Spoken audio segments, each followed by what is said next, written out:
Buongiorno, dobro jutro, guten Morgen, buondì. Sempre sulla linea da scoviarci il Vangelite vite.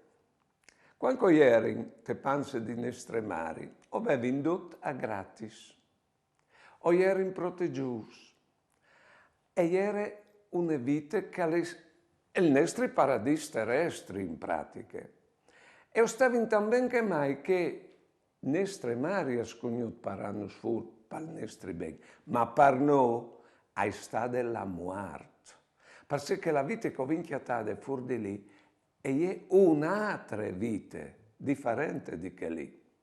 Poi ben, calcolin allora che il mistero de morte e de resurrezione lo vedin già prefigurato e che all'esisti come la possibilità di pensare, confermati de fede, che finite queste vite con la rinfurri queste vite malvolentir garantite, o chiatarin un'altra, come che non sia succeduto in che volte. È tanto grande, tanto biele. Buone giornate e buone vite.